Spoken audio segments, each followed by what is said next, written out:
उधर उत्तरी यूक्रेन में बंद पड़े चेर्नोबिल परमाणु प्लांट में ब्लास्ट की आशंका जताई गई। रूसी राष्ट्रपति व्लादिमीर पुतिन की नजर जंग छेड़ने से काफी पहले से ही इस प्लांट पर टिकी हुई थी। लेकिन अब यूक्रेन के उप प्रधानमंत्री ने आशंका जताई कि वहां धमाका हो सकता है। अगर यह धमाका हुआ तो यूक्रेन के कई इलाकों में बड़ी तबाही होगी, कई पीढ़ियां इसकी चपेट में आ सकती हैं। इस जंग की शुरुआत में ही पुतिन की पलटन ने इस परमाणु प्लांट पर धावा बोलते हुए अपना कब्जा जमा लिया था, पर अब यूक्रेन इस मामले को यूएन सुरक्षा परिषद में भी ले जाने की तैयारी में। उसने मांग की है कि चेर्नोबिल परमाणु प्लांट से रूसी जवानों को हटाया जाए ताकि वहां 1986 जैसा हादसा न हो। क्योंकि 36 साल पहले चेर्नोबिल परमाणु प्लांट में जो हादसा हुआ उसके जख्म अब भी यूक्रेन में काफी गहरे हैं। इस भयानक हादसे के बाद से वहां आज तक रेडियो एक्टिव पदार्थ लीक हो रहा है। यही नहीं, दावा है कि रूसी सैनिकों ने पिछले दिनों इस परमाणु प्लांट की एक लैब को नष्ट कर दिया था। इससे खतरा और बढ़ गया। यूक्रेन का कहना है कि कई रूसी सैनिक खुद वहां रेडियो एक्टिव पदार्थ की चपेट में आ चुके हैं। और तो और इसी प्लांट के पास जंगल में आग भी लग गई थी, जिससे वहां के लोग दहशत में हैं, क्योंकि अगर आग यूं ही भड़कती रही तो न्यूक्लियर रेडिएशन धुएं में फैलेगा, जो बड़ी तबाही मचा सकता है। यूक्रेन की राजधानी कीव और चेर्नोबिल के बीच महज 130 किलोमीटर का फासला है। ज़ेलेंस्की सरकार इस बात से भी डरी हुई है, क्योंकि अगर चेर्नोबिल में धमाका हुआ तो राजधानी कीव भी इसके असर से अछूती नहीं रहेगी। दावा यह किया जा रहा है कि रूस और यूक्रेन की जंग की भविष्यवाणी सैकड़ों साल पहले ही कर दी गई थी। नॉस्ट्रेडामस नाम के फ्रांस के मशहूर ज्योतिषी ने 16वीं सदी में ऐसी कई बातें लिखी थीं जिनका सटीक साबित होने का दावा किया जा चुका है। इस बार उनकी लिखी बातें अगर सटीक साबित हुई तो इसका मतलब होगा कि यूक्रेन में चल रही जंग तीसरे विश्व युद्ध की शुरुआत है। इसीलिए उनकी लिखी कुछ बातों के सामने आने के बाद तीसरे विश्व युद्ध की शुरुआत की अटकलें तेज होने लगी। नॉस्ट्रेडामस की लिखी बहुत सी बातें पहले भी सच साबित होने का दावा किया जाता रहा है, लेकिन इस बार उनकी लिखी जिन लाइनों को यूक्रेन से जोड़ा गया है वो बड़े खतरे की घंटी है, क्योंकि उनकी लिखी लाइनों में फ्रांस के एक शहर का नाम है। संकेत यह है कि जंग की आंच फ्रांस तक पहुंचेगी। नॉस्ट्रेडामस ने लिखा था कि 7 महीने के तगड़े युद्ध के बाद लोग मरेंगे। खुओं एवरेक्स राजा के सामने नहीं झुकेंगे। खुओं फ्रांस के एक शहर का नाम है, जिसका नाम 7 महीने के युद्ध से जुड़ना बड़े संकट की तरफ इशारा है। सीधा मतलब यह है कि जंग कम से कम 7 महीने चलेगी और वक्त बीतते बीतते इसका दायरा पूरे यूरोप तक फैल सकता है। यानी रूस और नेटो की सीधी टक्कर छिड़ चुकी होगी, क्योंकि अभी पूर्वी यूरोप में युद्ध चल रहा है। ये यूक्रेन यूरोप के पूर्वी छोर पर है, जहां रूस की सेना पिछले 35 दिन से मौजूद है, जबकि नॉस्ट्रेडामस ने फ्रांस के एक शहर का नाम लिखा है और फ्रांस यूरोप के पश्चिमी छोर पर है। पूर्वी और पश्चिमी छोर के बीच में यूरोप के बहुत सारे देश हैं। Poland, Germany, Belgium, Austria, Slovakia और हंगरी के अलावा भी कई देश हैं। इनमें ज्यादातर मुल्क नेटो के सदस्य हैं। यूक्रेन से निकलकर अगर यह लड़ाई पश्चिमी यूरोप की तरफ जरा भी बढ़ी तो नेटो की सेनाओं से रूस का सीधा संघर्ष शुरू हो जाएगा, जिससे अमेरिका भी बिल्कुल अलग नहीं हो पाएगा। यानी दुनिया की महाशक्तियों का ऐसा टकराव होगा जो तीसरे विश्व युद्ध से कम नहीं होगा। यही वजह है कि 450 साल पहले लिखी गई एक भविष्यवाणी ने लोगों के दिलों में डर पैदा कर दिया। नॉस्ट्रेडामस ने यह भी लिखा है कि शाही भवन पर आसमान से आग बरसेगी। आसमान से आग बरसने का मतलब तो बमबारी या मिसाइल हमला समझा जा सकता है, लेकिन शाही भवन का लोग अपना अपना मतलब निकाल रहे हैं। वैसे तो इसे यूक्रेन की सरकार से भी जोड़कर देखा जा सकता है, लेकिन कुछ लोग मान रहे हैं कि यह शाही भवन लंदन में महारानी एलिजाबेथ का महल भी हो सकता है। अगर ऐसा हुआ तो इसका मतलब यह कि जंग के दायरे में ब्रिटेन भी होगा। इसीलिए माना यह जा रहा है कि नॉस्ट्रेडामस की भविष्यवाणी साफ इशारा कर रही है कि तीसरा विश्व युद्ध छिड़ चुका है। हालांकि ये दावे सैकड़ों साल पुराने हैं, इतने पुराने हैं कि उस वक्त से अब तक दुनिया का नक्शा भी काफी हद तक बदल चुका है। लेकिन लोगों के पास इन पर भरोसा करने की भी कई वजह हैं, जिनमें सबसे बड़ी वजह यह है कि बहुत सारी बड़ी घटनाएं बीते वर्षों में ऐसी हुई हैं जिनके बारे में संकेत नॉस्ट्रेडामस की लिखी बातों में होने का दावा किया गया। 2020 में पूरी दुनिया को झकझोर देने वाली महामारी कोरोना वायरस भी ऐसी घटनाओं में शामिल है। इससे पहले अमेरिका के 9/11 के हमलों के वक्त भी नॉस्ट्रेडामस की बातें सच होने का दावा किया गया था। दूसरा विश्व युद्ध भी दुनिया की एक ऐसी ही घटना है जिसका इशारा उनकी लिखी किताब में होने की बात कई बार कही जा चुकी है। और नॉस्ट्रेडामस को मानने वाले दावा करते हैं कि उनकी किताब में 21वीं सदी की बहुत सारी घटनाओं का जिक्र है। वहीं यूक्रेन ने पुतिन की सबसे भरोसेमंद स्नाइपर इरिना स्टारिकोवा को गिरफ्त में लेने का दावा किया।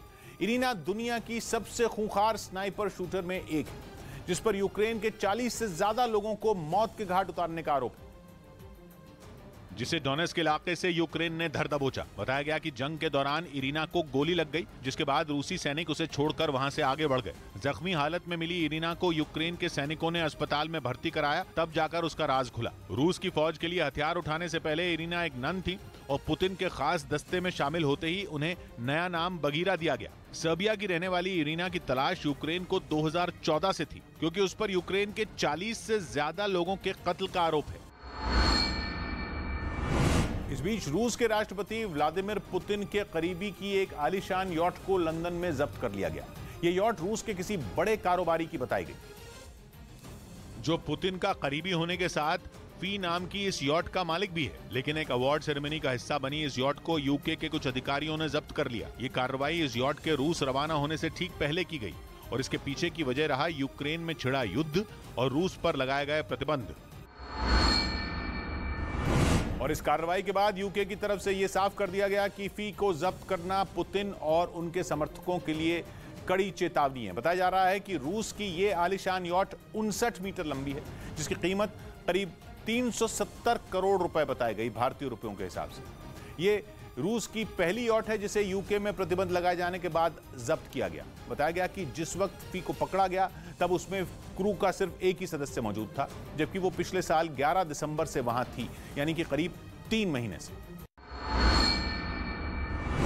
रूस की नाक में दम करने वाले यूक्रेन के ताकतवर ड्रोन पर हमले का दावा रूसी फौज ने किया, जिसका एक वीडियो भी जारी किया गया, जिसमें बख्तरबंद गाड़ियों में बैठे रूसी सेना के जवान यूक्रेन के ड्रोन को निशाना बनाने के लिए तैयार दिखे। इसके बाद जैसे ही उनके रडार सिस्टम पर हलचल दिखी, वो चौकन्ने हो गए। इशारा मिलते ही एक जवान ने बटन दबाया और तेज धमाके के साथ एक मिसाइल लॉन्च हो गई। रूस की सेना ने दावा किया कि उनका निशाना एकदम सटीक बैठा, जिसका सबूत था यूक्रेन के एक ताकतवर ड्रोन का मलबा। वीडियो में दिखा कि रूस के हमले से इस ड्रोन के परखचे उड़ गए और वो पूरी तरह बर्बाद हो गया।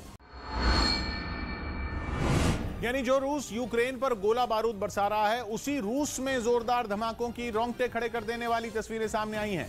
रूस के पश्चिम में उसकी सेना के हथियार डिपो को निशाना बनाए जाने की खबर है और पूरा शक जताया जा रहा है कि हमले के पीछे यूक्रेन है, जिसकी मिसाइल ने रूस में तहलका मचा दिया। जिसकी सामने आई तस्वीरों को देखकर ऐसा लगा मानो सामने आतिशबाजी हो रही हो, लेकिन जब दिल दहला देने वाली आवाज हुई तब एहसास हुआ कि ये जश्न के पटाखे नहीं बल्कि जोरदार धमाके हैं। वो भी कोई एक आध धमाका नहीं, बल्कि एक के बाद एक कई बार ब्लास्ट की आवाज सुनाई दी।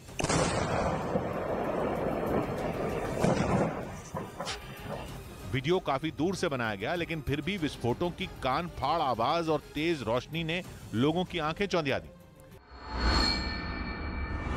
लेकिन रूस ने इस मामले पर चुप्पी साधी हुई है। वहां से सही कोई भी खबर सामने नहीं आने दी जा रही। बेलग्रेड प्रांत के गवर्नर का कहना है कि धमाकों में किसी को एक खरोंच तक नहीं आया। रूस की न्यूज एजेंसी टास का कहना है कि रूस के 4 सैनिक जख्मी हुए। सच जो भी हो, लेकिन धमाके रूस में हुए तो शक की सुई यूक्रेन पर जाना लाजमी है, क्योंकि रूस के जिस बेलग्रेड प्रांत में विस्फोट हुए वो उसके पश्चिम में है, जिससे यूक्रेन की सीमा लगती है, और धमाकों वाली जगह से यूक्रेन का बॉर्डर महज 19 किलोमीटर दूर है। बॉर्डर के दूसरी तरफ है यूक्रेन का दूसरा सबसे बड़ा शहर खार्किव, और खार्किव में रूस की सेना ने जो तांडव किया है वो सभी जानते हैं। माना जा रहा है कि रूस के हथियार डिपो को निशाना बनाकर उस पर मिसाइल छोड़ी गई। खुद यूक्रेन के कुछ पत्रकारों ने दावा किया है कि यूक्रेन की बैलिस्टिक मिसाइल ने रूस पर धावा बोला। हालांकि यूक्रेन की सरकार ने इसकी पुष्टि नहीं की है। इससे पहले जंग के बीच बाइडेन ने यूक्रेन में पुतिन की साजिश का पर्दाफाश किया और दावा किया कि रूस यूक्रेन में अपनी सेना को पीछे नहीं हटा रहा, बल्कि उसे नए सिरे से तैनात कर रहा है। मतलब यह कि बाइडेन कहना चाहते हैं कि पुतिन जेलेंस्की के साथ डबल गेम खेल रहे हैं और यूक्रेन के कुछ इलाकों से अपनी सेना पीछे हटाने का केवल नाटक कर रहे हैं। एक दिन पहले ही तुर्की में जेलेंस्की और पुतिन के नेता बातचीत करने पहुंचे थे, जिससे ठीक पहले रूस ने यूक्रेन में सैन्य गतिविधियां कम करने का ऐलान करके सबको हैरान कर दिया था। यही नहीं, कुछ ऐसी तस्वीरें भी सामने आईं जिनमें रूस की सेना यूक्रेन की सीमा से बेलारूस की ओर जाती दिखी थी। मतलब पुतिन ने जो कहा था वो करना भी शुरू कर दिया। लेकिन बाइडेन को पुतिन पर रत्ती भर विश्वास नहीं। उन्हें इस बात पर यकीन ही नहीं कि पुतिन यूक्रेन में जंग खत्म करना चाहते हैं। अमेरिका ने साफ साफ कहा कि रूस का कीव और चर्नीव जैसे इलाकों से पीछे हटना साजिश है। बाइडेन के अधिकारियों ने तो चीख कर यह भी बोला कि पुतिन की सेना की मूवमेंट उसकी वापसी की नहीं बल्कि रीपोजिशनिंग यानी सैनिकों की नए सिरे से तैनाती का सिग्नल है। But we believe that this is a repositioning, not a real withdrawal. यही नहीं, अमेरिका के रक्षा विभाग के हेडक्वार्टर पेंटागन ने तो यूक्रेन को और बड़े हमलों के लिए सावधान भी किया। And that we all should be prepared to watch for a major offensive against other areas of Ukraine. इससे पहले खबर आई थी कि रूस ने शांति वार्ता में नर्म रुख दिखाया और इस बात पर मान गया कि जेलेंस्की वहां के राष्ट्रपति बने रहेंगे। लेकिन बाइडेन ही नहीं, जेलेंस्की को भी पुतिन पर भरोसा नहीं। एक दिन पहले खबर आई थी कि पुतिन और जेलेंस्की की मीटिंग हो सकती है, लेकिन यह खबर आए 24 घंटे भी नहीं बीते कि पुतिन पर सेना हटाने की आड़ में यूक्रेन के खिलाफ षड्यंत्र रचने का आरोप लगा। इस बीच कीव से रूस की सेना के हटने की कुछ और तस्वीरें भी आईं, जिनमें यूक्रेन के सैनिक एक इलाके में गश्त लगाते नजर आए। उन्होंने खुद कहा कि वहां पुतिन के सैनिकों का हमला घट गया है। Стало менше їхніх агресивних дій. Перші дні дуже хорошо так потріпали. लेकिन कहते हैं ना कि दूध का जला छाछ भी फूंक फूंक कर पीता है। जेलेंस्की का हाल भी वही है। उन्होंने ये तो माना कि बातचीत सही दिशा में आगे बढ़ रही है, लेकिन ये भी याद दिला दिया कि यूक्रेन के कई इलाकों में रूस के सैनिक अब भी तबाही मचा रहे हैं। इसी बात का जिक्र करते हुए उन्होंने दो टूक कहा कि यूक्रेन पर मंडरा रहा खतरा जरा भी कम नहीं हुआ है। Бачимо підстав для довіри словам, що звучать від тих чи інших представників. जेलेंस्की ने आरोप लगाया कि रूस ने भले ही कीव और चर्निव से कुछ सेना पीछे हटा ली हो, लेकिन निकोलेव में उसने हाहाकार मचा दिया। मतलब ये कि जेलेंस्की तब तक रूस पर भरोसा नहीं करेंगे जब तक रूस की सेना उनके देश के हर शहर से पीछे न हट जाए। कहा तो ये भी जा रहा है कि पुतिन की साजिश यूक्रेन के दक्षिण और पूर्व के इलाकों पर पूरी तरह कब्जा करने की है। माना जा रहा है कि बाइडेन के अधिकारियों ने भी इशारों में यही बताने की कोशिश की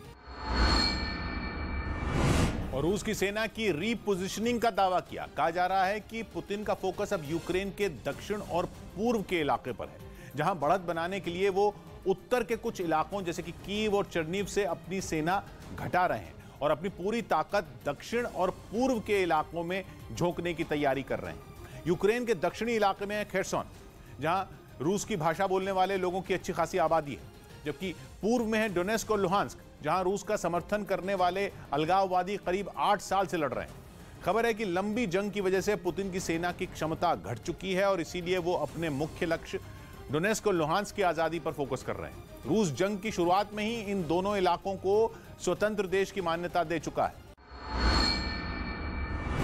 वहीं अमेरिका और रूस में यूक्रेन युद्ध को लेकर भले ही तनाव बढ़ा हो, लेकिन इसी बीच इंटरनेशनल स्पेस स्टेशन से अमेरिका और रूस के अंतरिक्ष यात्री एक साथ पृथ्वी पर लौटे। लेकिन इससे पहले वो अंतरिक्ष में अपने दूसरे साथियों के साथ एक एक कर गले मिले। सामने आए वीडियो में एक अंतरिक्ष यान में 10 अंतरिक्ष यात्री बैठे नजर आए, जिन्होंने लौट रहे अपने दोस्तों को एक एक कर अलविदा कहा। इस दौरान कुछ तो भावुक भी हो गए। गले मिलने के बाद एक अमेरिकी और 2 रूसी यात्रियों को लेकर यान रवाना हो गया। खास बात यह रही कि जिस यान से तीनों लौटे वो रूस का था। हालांकि यूक्रेन में जंग की वजह से अमेरिका ने रूस के खिलाफ कई पाबंदियां लगा दी हैं, जिसकी इंटरनेशनल स्पेस स्टेशन पर भी असर पड़ने की आशंका जताई गई। लेकिन नासा ने इसका खंडन किया था और हुआ भी वही, यानी युद्ध का कोई असर अंतरिक्ष में नहीं पड़ा और रूस के अंतरिक्ष यान में रूसी यात्रियों के साथ ही सवार होकर अमेरिकी अंतरिक्ष यात्री भी वापस आए, जिसकी कुछ तस्वीरें नासा ने ट्विटर पर भी जारी की और ये लिखा कि यूक्रेन में युद्ध को लेकर भले ही तनाव हो, लेकिन अंतरिक्ष में कोई असर नहीं है। उधर यूक्रेन जंग में शामिल सैनिकों का हौसला बढ़ाने के लिए रूसी वायुसेना के पैराट्रूपर्स ने हवा में Z और V का निशान बनाया, क्योंकि रूस की सेना जब यूक्रेन में घुसी थी तो उस दौरान रूसी टैंकों और बख्तरबंद गाड़ियों पर अंग्रेजी के यही 2 अक्षर लिखे थे, जो आगे चलकर रूस के समर्थन का प्रतीक बन गए। और इसी वजह से जंग में शामिल रूस के सैनिकों का हौसला बढ़ाने के लिए रूसी वायुसेना के पैराट्रूपर्स ने आसमान में Z और V का निशान बनाया। इसका एक वीडियो भी जारी किया गया, जिसमें रूस के समारा इलाके में मौजूद एयरबेस से रूसी सेना का एक हेलीकॉप्टर उड़ान भरता दिखा। हेलीकॉप्टर के अंदर कई पैराट्रूपर नजर आए, जिन्होंने छलांग लगाने से पहले एक दूसरे का हौसला बढ़ाया। इसके बाद जैसे ही हेलीकॉप्टर 3000 मीटर की ऊंचाई पर पहुंचा, पैराट्रूपर्स ने एक के बाद एक हवा में छलांग लगा दी। हवा में पहुंचने के बाद सबसे पहले उन्होंने एक दूसरे के हाथों और पैरों को पकड़कर V का निशान बनाया। थोड़ी देर बाद उनके साथ कुछ और पैराट्रूपर जुड़ गए, जिसके बाद उन्होंने हवा में अंग्रेजी का Z अक्षर बनाया। बाद में सभी लोग पैराशूट की मदद से सुरक्षित जमीन पर आ गए। वहीं अपने कब्जे वाले खेरसौन में रूस की सेना ने वहां के लोगों तक राहत पहुंचाने का काम तेज कर दिया, जिसका सबूत पेश करने के लिए रूस ने सोशल मीडिया पर एक वीडियो शेयर किया, जिसमें रूस के कुछ सैनिक खेरसौन में रहने वाले लोगों को उनकी जरूरत का सामान बांटते नजर आए। इसके लिए उन्होंने एक जगह काउंटर लगा लिया और वहां पहुंचे लोगों में तरह तरह की चीजें बांटी, जैसे कि खाने पीने का सामान और बच्चों की कुछ पसंदीदा चीजें भी। रूसी फौजियों ने न सिर्फ वहां खड़े रहकर बल्कि वहां से गुजर रहे लोगों के पास जाकर भी उन्हें राहत का सामान दिया। जो तस्वीरें सामने आई उनमें कई महिलाएं थैले भरकर वहां से सामान ले जाती दिखी। उन लोगों में महिलाओं के अलावा बुजुर्ग और छोटे छोटे बच्चे भी शामिल रहे। रूस के कब्जे वाले खेरसौन में रह रहे लोगों की परेशानी को दूर करने के लिए ये कदम उसकी तरफ से उठाया गया। इस बीच यूक्रेन की मदद के लिए चंदा जुटाने की मुहिम में कई सितारे उतर आए। इस सिलसिले में इंग्लैंड के बर्मिंघम में एक कार्यक्रम किया गया, जिसमें यूक्रेन की गायक जमाला ने भी हिस्सा लिया, जहां उन्होंने अपने गीतों के जरिए यूक्रेन का दर्द लोगों के सामने रखा और गाना गाते हुए वो भावुक हो गई। इससे पहले जैसे ही वो दर्शकों से भरे स्टेडियम के मंच पर पहुंची तो लोगों ने तालियां बजाकर उनका स्वागत किया।